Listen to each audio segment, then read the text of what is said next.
The rain had been falling for 6 hours straight, a relentless, percussive drumming against the panoramic windows of the Northwood General Hospital atrium. It was 2:17 a.m. From his position on the polished terrazzo floor, Elias Vance could see the city reflected in the glass, a blurred watercolor of sodium lamps and neon bleeding into the slick black streets. The mop handle was cool and familiar in his hands, its worn wood a comfortable anchor in the sterile, humming quiet of the hospital at night. He moved with an economy of motion that was less about efficiency and more about invisibility.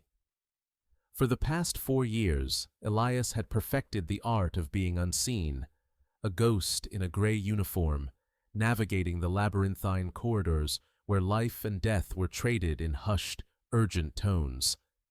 His cart, a squeaking menagerie of disinfectant sprays, microfiber cloths, and caution signs, was his shield. People's eyes slid right over him, their minds already on the next chart, the next crisis, the next shift change. He was part of the building's ambient noise, like the hum of the ventilation or the distant, rhythmic beep of a heart monitor. And that was precisely how he wanted it. Tonight, however, the rhythm was off. A subtle dissonance had crept into the hospital's nocturnal symphony. It wasn't the wail of an incoming ambulance. That was standard percussion. It was a specific kind of silence, a tense quiet that had settled over the third-floor intensive care unit. He'd felt it an hour ago when he'd been cleaning the nurses' station, a palpable tightening in the air. Nurses moved with a controlled quickness, their glances at the monitor bank sharper, their conversations clipped and low. They were worried. He recognized the look. It was the quiet before the storm, the specific hush that precedes a cascade. He finished the atrium, the floor gleaming under the recessed lighting like a dark, still lake. He was 48 years old, though the fatigue of his double life often made him feel older. Threads of silver wove through his dark hair at the temples, and fine lines bracketed his eyes that had seen far more than any janitor should. His hands, calloused now from the mop and the wrench he sometimes used on a stubborn drain, were large and steady. But only one of them was truly steady. He flexed the fingers of his right hand, a subconscious tick. It didn't tremble. Not now. Not here. It only betrayed him when he thought of holding a scalpel, of the weight of a life balanced on its edge. It was a ghost tremor, a memory of failure etched into his nerves. He had once commanded operating theaters with these hands, performing miracles of reconstruction and repair for 15 years as Dr. Alistair Finch, chief of trauma surgery at Johns Hopkins. Now, he cleaned up the messes others left behind. It was a penance of sorts, a quiet, anonymous atonement. He pushed his cart toward the service elevator, the rubber wheels whispering over the floor. His route was a precise map of the hospital's underbelly: basements, supply closets, locker rooms, and the long, lonely corridors that connected the public-facing wings. But it always ended on the third floor. He told himself it was just the flow of the job, the most efficient path. He was lying. He ended there because it was the closest he could get to the world he had lost without having to touch it. He could listen to the language, watch the dance, and feel the phantom limb of his former identity ache. The elevator doors opened with a soft chime. Inside, the sterile metal reflected a distorted version of him, a tired man in a janitor's uniform. He pressed the button for 3. As the car ascended, his phone buzzed in his pocket. He pulled it out. The screen glowed, illuminating a picture of a smiling 10-year-old boy with a gap in his teeth and his mother's bright, curious eyes. Leo. He answered, his voice instantly softening, shedding the weary anonymity of the hospital. "Hey, buddy. You're up late." "I had the dream again." Leo's voice was small, laced with sleep and fear. "The one where the shadows get long and I can't find you anywhere." Elias's chest tightened. It was always the same dream. I'm here, Leo. I'm right here, even when you can't see me. I'm at work, remember? I know, the boy whispered, but it felt real. Dreams feel real sometimes. That's their trick, Elias said, leaning his head against the cool metal wall of the elevator. Tell you what, look at your clock. What time does it say? A rustle of sheets. 2:21. Okay, I get off work at 6. That's 3 hours and 39 minutes from now. And then I'll drive home, and I'll be there before you wake up. I'll make the pancakes you like, the ones with the chocolate chips. The ones Mom used to make? The question was a gentle knife, as it always was. Leo's memories of his mother, Anna, were a collage of feelings and snapshots, fragile and precious. Yeah, buddy, the ones Mom used to make. Promise. I promise, and I keep my promises. You know that. It was the most important creed of his new life. He had broken the ultimate promise to Anna, the unspoken one, that he, the great surgeon, could somehow save her. He would never break another promise, especially not to her son. Okay, Dad. Leo's voice was already stronger, the fear receding. I love you. I love you more, kiddo. Go back to sleep. I'll see you in the morning. He ended the call as the elevator chimed, the doors opening onto the 3rd floor. The tense quiet he'd sensed earlier had now curdled into a low-grade, controlled chaos. The focus was a single room at the end of the hall, ICU 4. A cluster of doctors and nurses stood outside the glass-walled room, their faces illuminated by the frantic, multicolored lines on the monitors within. He saw Dr. Thorne, the chief of medicine, a formidable man with a salt-and-pepper beard, his arms crossed, his expression grim. He also saw Dr. Lena Petrova, a sharp, ambitious attending known for her diagnostic prowess and her impatience.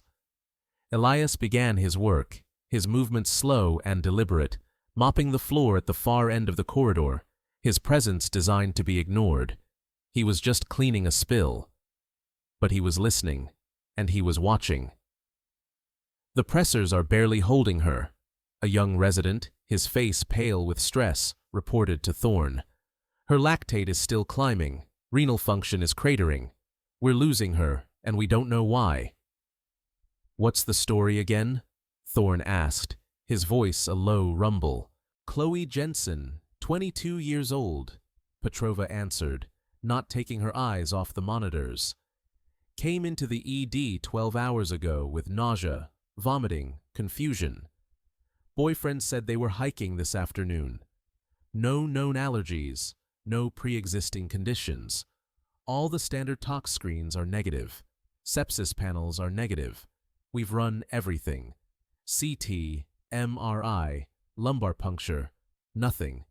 It's like her systems are just shutting down one by one, for no reason. Elias paused his mopping, his back to the group. Hiking. The word snagged in his mind. He glanced into the room. The girl, Chloe, was ghostly pale against the white sheets, her body a nexus of tubes and wires. Her breathing was rapid and shallow, assisted by a ventilator.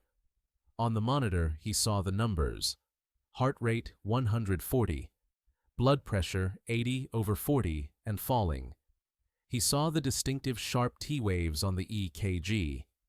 He saw the slight, almost imperceptible tremor in her jaw. His own right hand twitched. A ghost of a ghost. He knew these symptoms. He'd seen them before. Twice. Not in a hospital, but in case studies, buried deep in a toxicology journal he'd read years ago during a particularly challenging fellowship. It was rare. So rare that most doctors would go their entire careers without encountering it. Could it be a snake bite she didn't notice? The resident asked. No track marks, no localized swelling, Petrova countered, her voice sharp with frustration. We've checked every inch of her skin. Viral hemorrhagic fever? Something she picked up? I don't know. From an animal? All negative, Thorne said, rubbing the bridge of his nose. This is a complete black box. Elias's heart began to pound, a slow, heavy drum against his ribs. This was the moment he always dreaded, the reason he haunted these halls. The instinct, honed over 15 years and more than 8,000 surgical procedures, was screaming at him. It was an unstoppable tide rising against the sea wall of anonymity he had so carefully constructed. He could smell the diagnosis, the way a sailor can smell a storm on the wind. He gripped the mop handle tighter. "Stay out of it, Alistair," a voice in his head whispered. "You are Elias Vance now. You push a mop. You make pancakes. You keep your promises to your son. That is your life." He had built this quiet life out of the wreckage of his old one. For 4 years, he had been safe here, insulated from the kind of failure that had shattered him. Failure, for a surgeon, was final. You couldn't revise it. You couldn't resubmit it. It stayed with you, a permanent stain on your soul. His stain was the memory of Anna's last days, the cold, clinical reality of the scans he could read better than anyone, the numbers that told him the story he refused to believe. He, who could resect tumors the size of a fist from a man's liver, who could piece together a shattered pelvis like a jigsaw puzzle, had been utterly, devastatingly helpless. The tremor in his hand hadn't started until the day after her funeral. A tiny, psychosomatic rebellion. His own body telling him, "You are not fit for this work anymore." So he had walked away. He'd let his board certifications lapse. He'd changed his name, moved 2,000 miles across the country with Leo, and taken the first job that offered night hours and required no credentials. A janitor, a ghost, a father. It was enough. It had to be. But now, watching the life drain from the girl in ICU 4, the lie of that conviction was laid bare.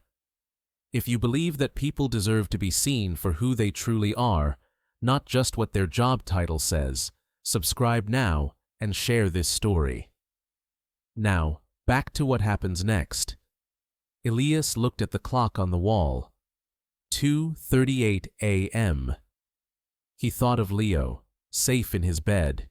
He thought of his promise to be home.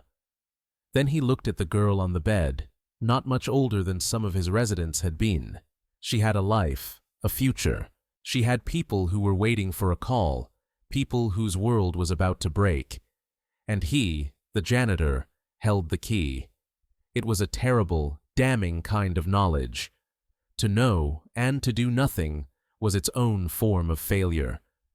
Perhaps a worse one. He took a slow, deep breath, the scent of antiseptic sharp in his nostrils. The scent had once been his lifeblood. He turned, his cart squeaking softly, and began to push it down the hall, away from the crisis. He would finish his floor. He would clock out. He would go home. He would make pancakes. He made it 20 feet before he stopped. The squeak of his own cart sounded like an accusation. He closed his eyes. He saw Anna's face, not as she was at the end, but as she was on their wedding day, her eyes full of fierce, unwavering belief in him. "You fix things, Alistair," she used to say, laughing. "It's what you do." He turned the cart around. His steps were quiet but firm as he walked back toward the knot of doctors. He stopped a few feet away, near a discarded linen hamper, ostensibly to change the bag. He kept his head down, but his ears were tuned to their conversation. "Maybe it's an atypical presentation of Guillain-Barré," the young intern, a Dr. Mills, suggested timidly. "The rapid onset—" Dr. Petrova rounded on him, her patience utterly gone. "Dr. Mills, we have ruled out every neurological, infectious, and metabolic cause in the book. Her CSF is clean. Her brain is clear. We are flying blind, and you are suggesting textbook diagnoses we eliminated hours ago." "Frankly," she said, her voice dripping with scorn, as her eyes swept the hallway, landing on Elias for a fraction of a second before dismissing him. Even the janitor could probably diagnose better than you right now. The words hung in the air, a casual cruelty born of stress and fear. The intern flushed a deep, painful red. Dr. Thorne shot Petrova a warning look, but the words had been spoken. An invitation, a challenge. Elias straightened up from the linen hamper. He left the cart where it was. He took one step forward, then another. The worn soles of his work boots made almost no sound on the floor he himself had polished. He stopped directly behind Dr. Petrova. He stood there for a moment, a man in a gray uniform, a ghost stepping out of the shadows. "With respect, doctor," he said, his voice quiet, but carrying a strange, resonant authority that made every head turn. "You're looking for the wrong toxin." The group stared at him. It was a collective, stunned silence. Dr. Petrova turned slowly, her expression a mixture of disbelief and irritation. "I'm sorry?" she asked, her tone making it clear she wasn't sorry at all. "Who are you?" "My name is Elias Vance. I work here," he said simply, gesturing vaguely at his uniform. "I overheard. You said she was hiking." Dr. Thorne stepped forward, his expression wary. "This is a private medical consultation. We appreciate your concern, but this is a restricted area." "I understand that, sir," Elias said, his gaze unwavering. "But you're running out of time. Her potassium is dangerously high, isn't it? The peaked T waves on the EKG, the slight jaw tremor. You're seeing signs of advanced hyperkalemia that isn't responding to calcium gluconate or insulin." The doctors exchanged shocked glances. How could a janitor know that? How could he even know what a T-wave was?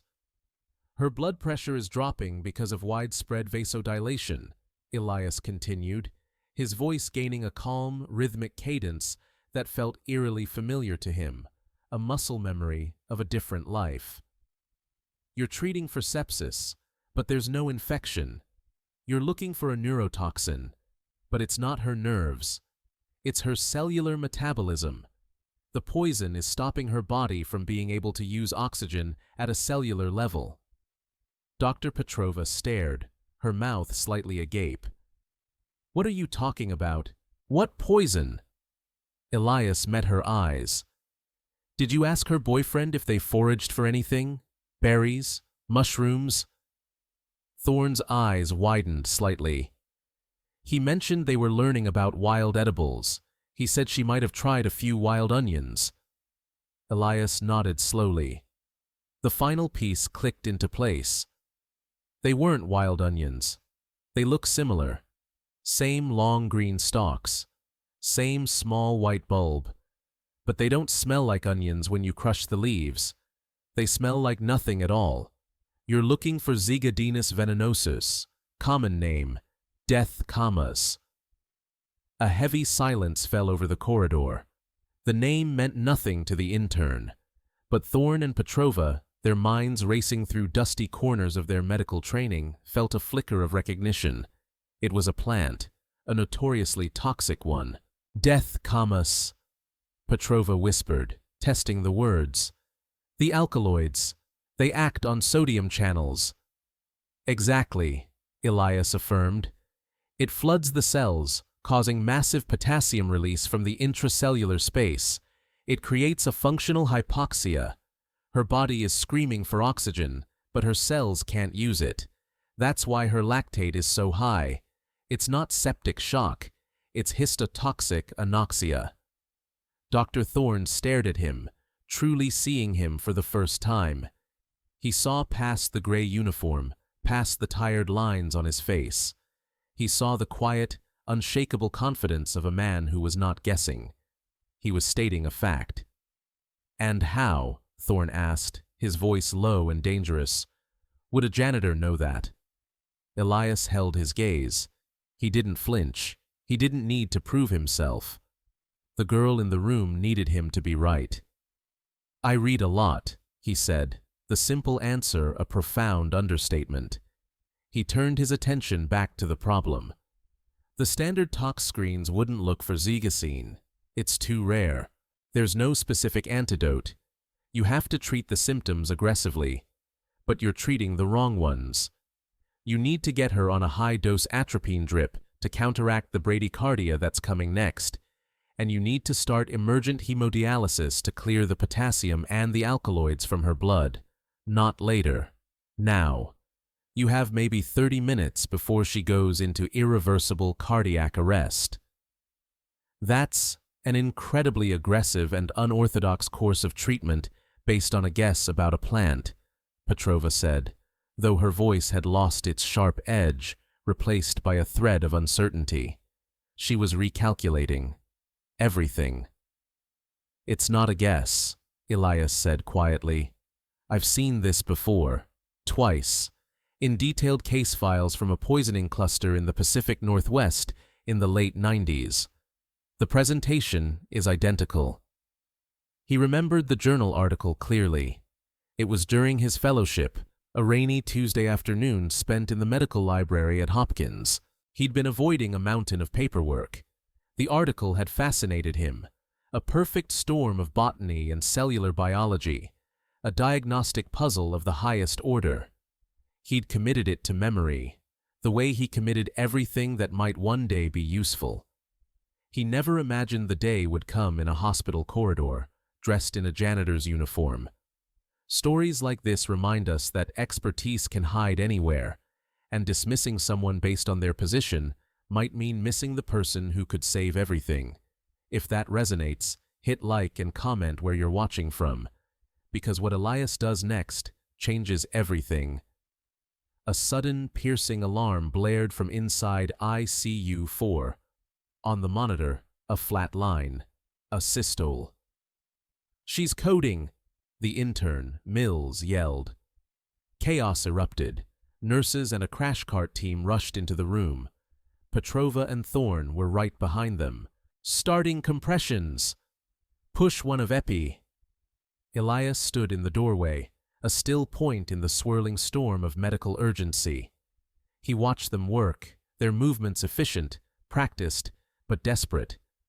They were running the standard ACLS protocol. It wouldn't work. They were fighting the wrong enemy. "It's not going to work," he said, his voice cutting through the noise. He wasn't speaking to anyone in particular, but Dr. Thorne, his hands hovering over the patient's chest as a nurse did compressions, heard him. "Why not?" Thorne yelled back over the din. "Her heart isn't the primary problem. The electrical conduction is shot because of the potassium. You can shock her all day. You won't get a rhythm back until you fix the underlying cellular environment," Elias said, stepping just inside the room. He felt the familiar adrenaline, the narrowing of focus, the world slowing down until only the problem remained. The tremor in his hand was gone. It had been replaced by a profound, absolute stillness. You have to get her on bypass. Now. An ECMO circuit. It's the only way to oxygenate her blood and perform the dialysis simultaneously while her heart is offline. ECMO, extracorporeal membrane. Oxygenation. It was a last resort, Hail Mary procedure, essentially an external heart and lung machine. It was incredibly risky and complex to initiate on a coding patient. "We don't have an ECMO-certified perfusionist on call tonight," a nurse shouted, "and we can't get the cardiothoracic surgeon here in time." Dr. Thorne looked from the flatlining monitor to Elias. He saw the janitor's eyes scan the equipment on the crash cart, the ventilator settings, the IV drips. He saw him calculate, assess, and conclude. The look in those eyes was not the look of a man who reads a lot. It was the look of a commander surveying a battlefield. "You can," Elias said, his voice dropping to an almost conversational tone, a bubble of pure calm in the panic. "The femoral artery and vein. You need a 17 French arterial cannula and a 21 French venous. The ECMO machine is in the cardiac ICU, 2 floors up. Get it. I can cannulate her here." The statement was so audacious, so utterly impossible, that it stopped everyone for a second. The nurse doing compressions didn't even pause, her rhythm the only sound in the room for a heartbeat. A janitor offering to perform one of the most difficult vascular access procedures in medicine. Dr. Petrova stared at him, her face a mask of utter bewilderment. "You can what?" Dr. Thorne's gaze was locked on Elias. All the pieces were clicking into place. The impossible knowledge of toxicology, the familiarity with advanced cardiac life support, the calm, authoritative command in a moment of total chaos. The name he had given, Elias Vance, an alias, a simple, forgettable name, for a man who was anything but. "Who are you?" Thorne asked again, but this time the question was different. It wasn't a dismissal. It was a demand. Elias met his gaze. The charade was over. The walls he'd built for 4 years had just been breached, not by force, but by his own buried instinct. "My name is Dr. Alistair Finch," he said, the name feeling foreign and heavy on his tongue. "I was chief of trauma surgery at Johns Hopkins for 7 years. I've performed emergent ECMO cannulation in the field more than 50 times. Now, are you going to get that machine? Or are you going to let this girl die while you stand there asking questions?" The name hit the room like a physical blow. Alistair Finch. It wasn't just a name, it was a legend. A name from journals, from conferences, from impossible save stories that residents whispered about. Finch was the surgeon who had reimplanted a severed arm in a snowstorm. Finch was the author of the definitive textbook on complex abdominal trauma. Finch was the man who had retired suddenly, mysteriously, 6 years ago, vanishing from the medical world completely. And he was standing in their ICU, wearing a janitor's uniform and holding a dirty rag. Dr. Thorne didn't hesitate for another second. He looked at the nearest nurse. "Get the ECMO circuit from the CICU, run, and someone get me a femoral cannulation tray. Now."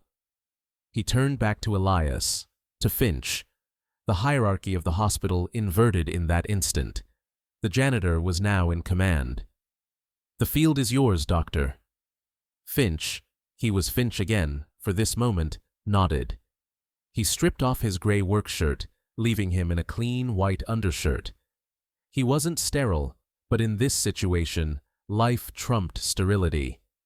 He grabbed a pair of gloves from the cart, snapping them on with a practiced efficiency that was mesmerizing to watch. His hands, the hands he had so carefully kept from this world, were home. They were steady, precise, purposeful. "Keep compressions going," he commanded, his voice ringing with the innate authority of the operating room. "Mills, you're with me. I need you to find the femoral pulse. It'll be thready, but it's there." The young intern, who moments ago had been shrinking under Dr. Petrova's scorn, looked at Finch with wide, terrified, reverent eyes. He knelt, his fingers pressing into the patient's groin. I think I have it." "Good. Hold it," Finch said. A nurse arrived with the tray. Finch laid out the instruments with swift, economical movements. Needle, guide wire, dilator, cannula. It was a dance his hands remembered perfectly. He took the large-bore needle. "Pausing compressions." The nurse stopped. The room was silent save for the ventilator's whoosh. Finch's eyes were narrowed in concentration. There was no hesitation. He didn't palpate. He knew the anatomy by heart. He aimed for the space just medial to the intern's fingers and advanced the needle. A dark flash of blood appeared in the syringe.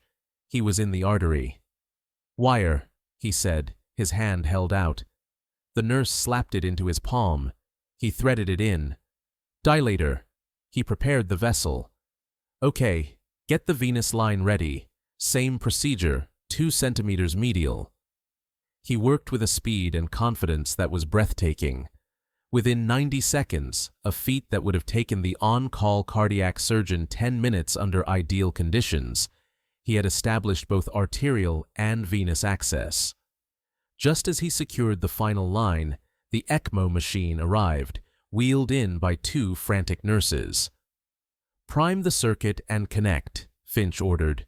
"Start the flow at 3 liters per minute. Sweep gas at 3 liters. We'll titrate from there. And get nephrology on the phone. I want this girl on continuous dialysis through the circuit as of 5 minutes ago." He stepped back, his part of the immediate crisis over. The team, now galvanized by his leadership, moved with renewed purpose.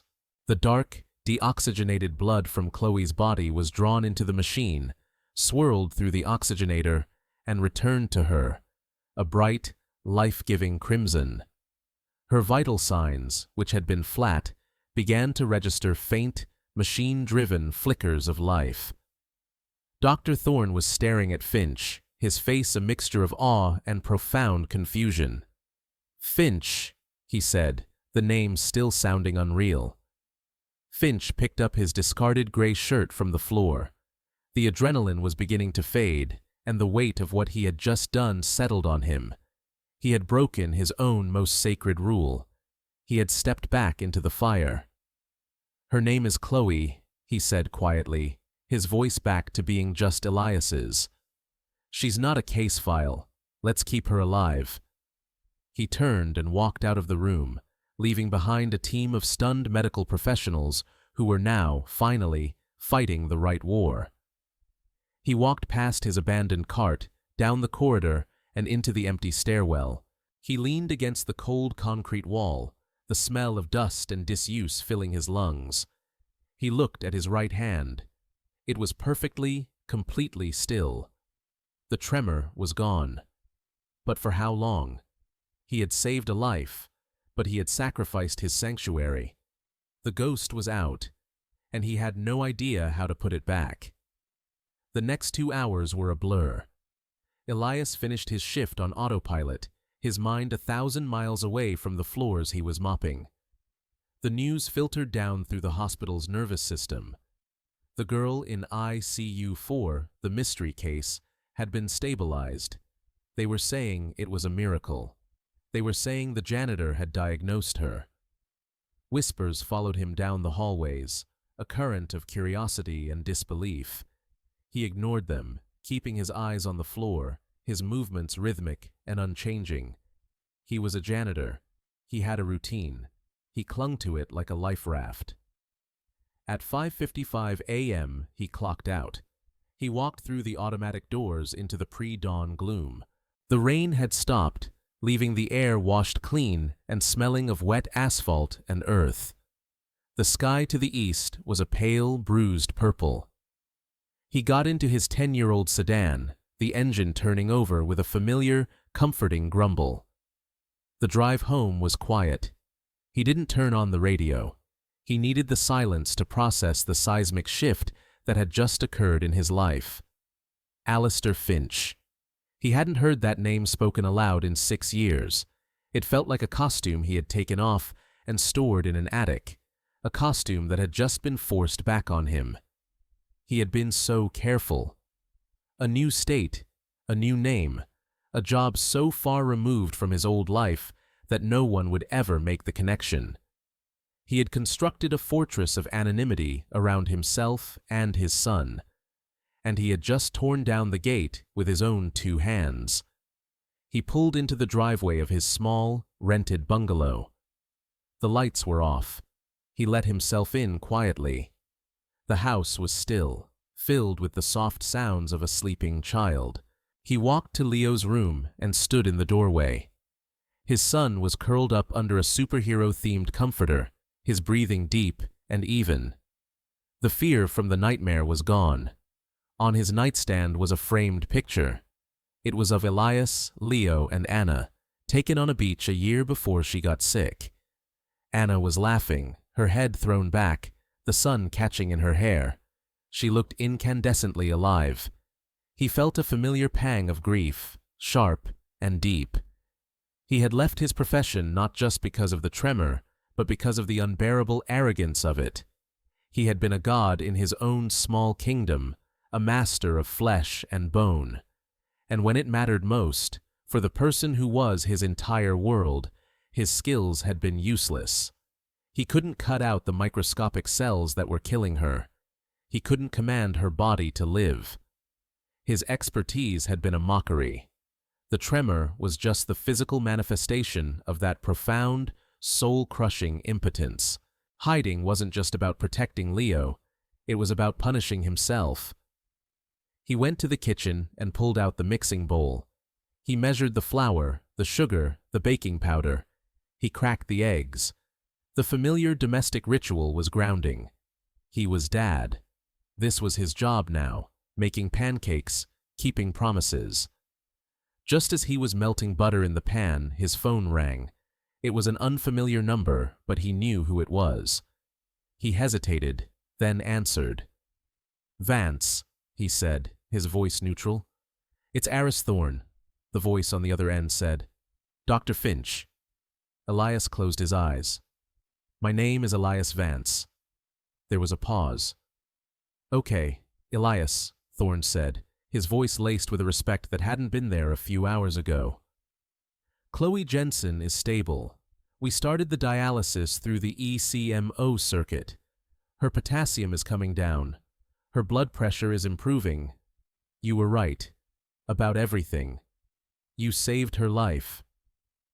Elias didn't feel a surge of pride. He just felt a quiet, weary relief. "That's good news." "The lab just confirmed it," Thorne continued. "They found zygosine alkaloids in her blood sample after they were specifically told what to look for. No one would have ever found it. She'd be dead. Her parents are on their way here. Because of you, they're coming to sit by their recovering daughter, not to identify her body." "I'm glad I could help," Elias said, the words feeling inadequate. "Help?"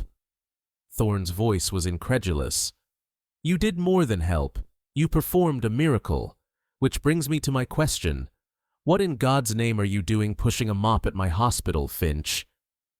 The question was the one he'd been dreading for 4 years. "I had my reasons for leaving medicine," Elias said carefully. "Reasons that are my own." "I've been making calls for the last 2 hours," Thorne said. "People at Hopkins.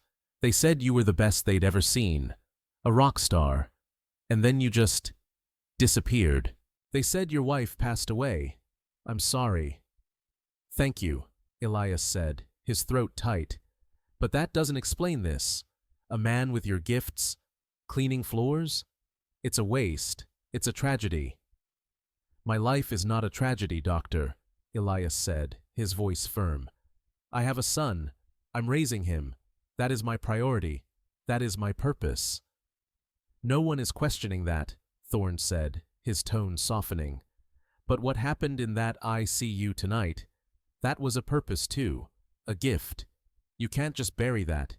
You have a responsibility to it." The word responsibility landed hard. It was the same word Anna had used. "You have a responsibility to that gift, Alistair. Don't ever forget that." "I'm not the same man I was, Dr. Thorne," Elias said, looking at his right hand. It was steady, for now. "I can't do what I used to do." "I don't believe that," Thorne said flatly. "I saw what you did. Your hands were as steady as any I've ever seen. What I saw was a master at work. Northwood General needs that. I need that. I won't ask you to come back to surgery. I won't ask you to take on the hours or the stress you left behind. But I am asking you to consider something else." Elias listened, the sizzling of the butter in the pan the only sound in his kitchen. "I want to create a new position for you," Thorne said. "Consultant in diagnostic medicine, part-time, flexible hours. You'd work with me directly. Review our most difficult cases, the black boxes, the ones nobody can solve. You wouldn't have direct patient care, no surgical responsibility. You would just think. You would see the things the rest of us miss. Your name wouldn't even have to be on the door. We can call you whatever you want. but I can't, in good conscience, know that a mind like yours is in this building and only using it to calculate the right mixture of cleaning fluid. It was an elegant solution, a path back that wasn't a return. It was an offer of integration, not restoration. It was tempting, terrifyingly tempting. It offered him a piece of his old self back, the part that thrived on the puzzle, the part that made a difference. But it also threatened the quiet, safe world he had built for Leo. I have to think about it, Elias said. Take all the time you need, Thorne said. The offer stands, and Elias, thank you, from me and from every single person on that floor tonight. He hung up. Elias stood in his kitchen, the phone in his hand, the smell of melting butter filling the air. The first pancake was starting to burn. He had been so focused on the past and the future that he was failing at the present. He scraped the blackened pancake into the trash and started again. Dad? He turned. Leo was standing in the doorway, rubbing his eyes. You're making the pancakes. I promised, didn't I? Elias said, forcing a smile. Leo came over and hugged his waist, burying his face in Elias's shirt. You smell like the hospital. Yeah, occupational hazard. Leo looked up at him, his gaze unnervingly perceptive. Did something happen? You look different. Elias knelt to be at his son's eye level. What do you mean, different? I don't know, Leo said, shrugging. Your eyes, they're brighter, less tired. He paused. Were you a doctor again tonight? The question was so direct, so innocent, it took Elias's breath away. He had never told Leo the full story, only that he used to be a doctor, but had to stop. Leo had filled in the blanks with a child's logic. His mother had died, and his father had stopped being a doctor. The two events were inextricably linked. In a way, Elias said honestly, there was a girl who was very sick, and I was able to help. Did you fix her? I think so. A lot of people did, but I helped them figure out how. Leo was quiet for a moment, processing this. Would it make you happy? To do that again? It was the simplest question, and the most profound. It cut through all of Elias's carefully constructed arguments about safety and penance. Would it make him happy? He thought of the feeling in the ICU, the absolute clarity, the sense of purpose. It wasn't happiness. It was something deeper. It was congruence. It was the feeling of all the pieces of himself, the past and the present, aligning into a single, functional whole. I don't know, Elias admitted. I'm not sure I'm ready. He thought of the tremor, the ever-present fear of failure. I'm scared I might not be good enough anymore. Leo looked at him with his mother's eyes. Mom always said being brave isn't not being scared. It's doing what you need to do, even when you're scared. Elias felt his throat close. He had said those exact words to Leo 100 times, a mantra passed down from Anna. To hear them spoken back to him, as a diagnosis of his own condition, was devastating and liberating all at once. If this story is proving that courage isn't about not being afraid, it's about acting anyway, hit subscribe and share it with someone who needs to hear this. Because Elias didn't stay invisible. He chose to be seen, and that choice is about to matter more than anyone expected. He pulled his son into a tight hug, burying his face in his hair. When did you get so smart? He whispered. I'm 10, Leo said, his voice muffled against Elias's shoulder, as if that explained everything. Elias held him for a long moment. He realized he hadn't been hiding to protect Leo. He had been hiding to protect himself. From grief, from failure, from the memory of his own powerlessness. But hiding had become its own kind of prison. Leo didn't need a ghost for a father. He needed a whole person, a man who was scared, but brave, a man who could be both a father and a healer. He let go of Leo and stood up. He looked at the phone on the counter. He knew what he had to do. "Come on," he said, his voice clearer than it had been in years. "Let's eat these pancakes. Then I have a phone call to make." 3 weeks later, Elias walked through the main entrance of Northwood General, not through the service door in the back. It was 9 a.m., an hour he hadn't seen from this side of the hospital walls in years. He wasn't wearing his gray janitorial uniform. He was wearing simple charcoal trousers, a blue button-down shirt, and a dark blazer. He carried a worn leather satchel instead of a mop bucket. He still felt like an imposter. He'd accepted Thorne's offer, with conditions. His official title was Special Consultant to the Chief of Medicine. He had a small, windowless office in the administrative wing, formerly a supply closet. He worked 3 days a week, from 9 to 3, ensuring he was always the one to drop Leo off at school and pick him up. He had no staff, no budget, and no direct patient contact. His name wasn't on the door. It just said, Diagnostics. His job was to be a ghost of a different sort, a mind untethered to the hospital's bureaucracy, free to wander its most shadowed corners. The first few days were strange. Nurses who had once ignored him now nodded respectfully. Doctors he had only seen from a distance now sought him out in the cafeteria, wanting to talk about the Chloe Jensen case, wanting to hear the name Finch from the man himself. He was polite, but distant. He wasn't here to reclaim his old glory. He was here to do a job. His first official case was a 68-year-old man with recurring, untraceable fevers. For 2 months, he had stumped the infectious disease department. Elias spent 2 days doing nothing but reading the man's chart. He didn't look at the patient. He looked at the data. He read every lab result, every nurse's note, every scan report. He was looking for a ghost in the machine. On the 3rd day, he found it.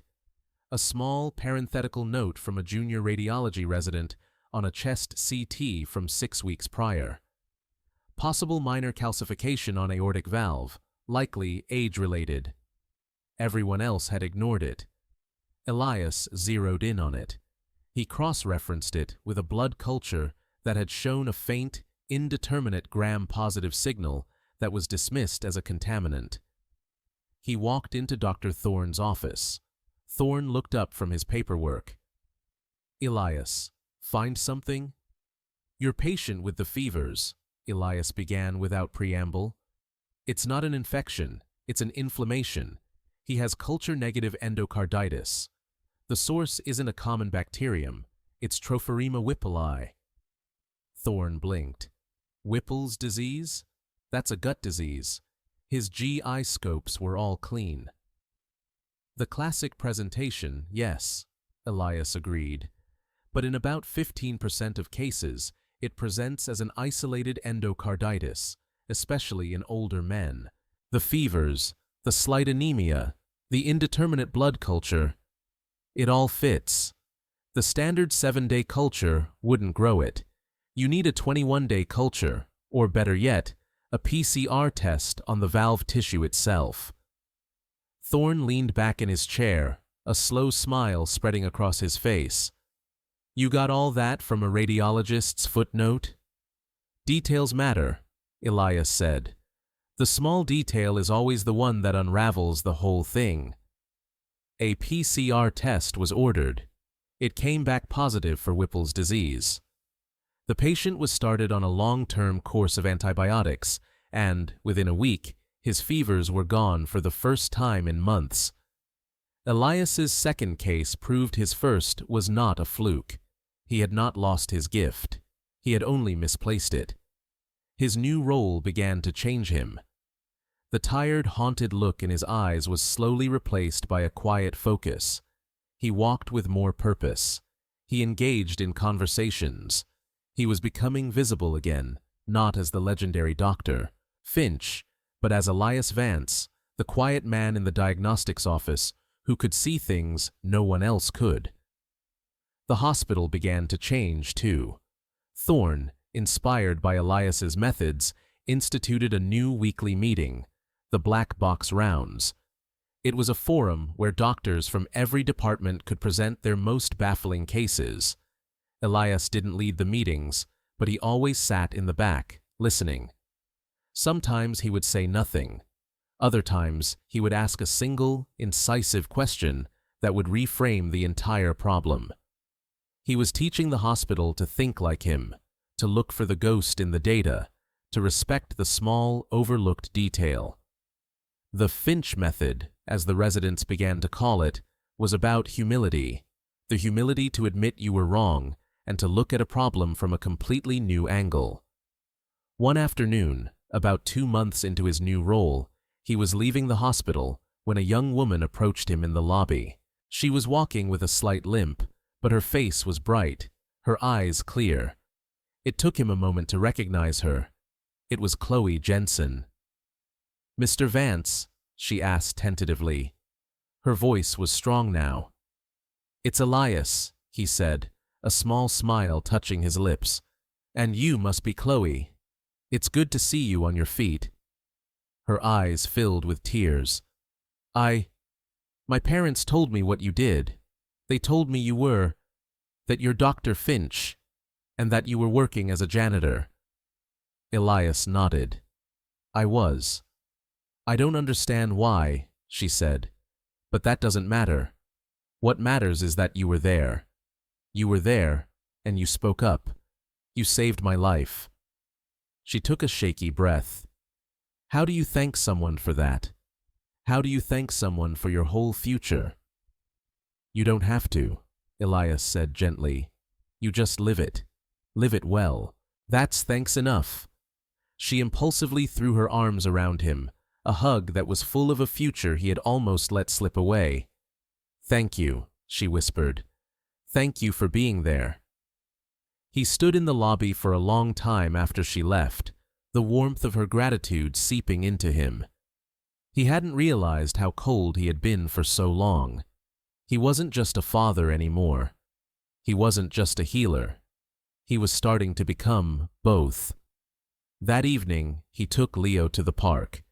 They threw a baseball back and forth as the sun set, painting the sky in hues of orange and pink. "I saw that girl today," Elias said, catching a high throw from Leo, the one who was sick at the hospital. "Is she all better?" Leo asked, squinting into the glare. "She is," Elias said. "She's going back to college next month." "Because of you," Leo stated, not as a question, but as a fact. "Because a lot of people work together." "But you were the one who knew the secret," Leo said, his 10-year-old mind simplifying it into the language of stories. "Like a detective." "Something like that." Elias laughed. He tossed the ball back. Leo caught it cleanly in his glove. "I'm glad you stopped being invisible, Dad," Leo said, his voice matter-of-fact. The words struck Elias with their simple, profound truth. Hiding hadn't been a virtue. It hadn't been a noble sacrifice. It had been a retreat. A long, 4-year retreat from a battlefield where he had suffered a devastating loss. But you couldn't win a war by staying in the bunker. You had to get back on the field. Maybe not as a frontline soldier anymore, but as a strategist, a teacher, a guide. He was finally beginning to understand that. Healing wasn't about forgetting what he'd lost. It was about integrating the loss into who he was now. The grief for Anna didn't have to be a wall that cut him off from the world. It could be the foundation on which he built his new purpose. If this story reminded you that hiding isn't the same as healing, and that being truly seen is worth the risk, subscribe, share, and comment below. Because somewhere right now, someone is hiding gifts the world needs. Maybe this story will remind them to step forward. He watched his son, strong and healthy and full of life, chase after an errant throw. He was the living embodiment of Anna's legacy, and his work, his new, quiet, essential work, was the embodiment of his own. 6 months passed. The chill of autumn gave way to the deep freeze of winter, then thawed into the tentative green of spring. Elias's office, the former supply closet, now had a name on the door. It simply said, E. Vance, M.D. Thorne had insisted. Anonymity is one thing, he'd argued. Self-erasure is another. The people you help deserve to know who to thank. The black box rounds had become the most well-attended weekly meeting in the hospital. Elias had become a quiet legend, the ghost of the third floor, not for his janitorial past, but for his uncanny ability to see the patterns no one else could. He had helped diagnose a rare genetic mitochondrial disorder in a child, a case of paraneoplastic syndrome mimicking early-onset dementia in a librarian, and a complex fungal infection in an immunocompromised patient that had been misidentified as a recurring bacterial pneumonia for almost a year. He never gloated. He never sought credit.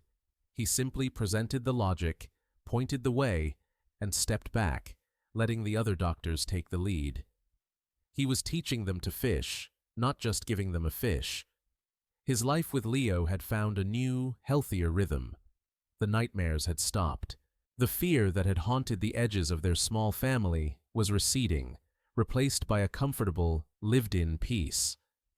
Elias was present, truly present, in a way he hadn't been since before Anna's illness. The part of his mind that had been occupied with suppressing his own identity was now free. He coached Leo's Little League team. He helped with science fair projects. He made pancakes on Saturday mornings, not as an act of desperate promise-keeping, but as a simple act of love. One bright Saturday in May, he was in the backyard with Leo, working on a small vegetable garden they had decided to plant. Leo, now almost 11, was meticulously spacing out tomato seedlings. "Dad," Leo said, wiping a smudge of dirt from his nose, "do you ever miss it?" "Miss what, buddy?"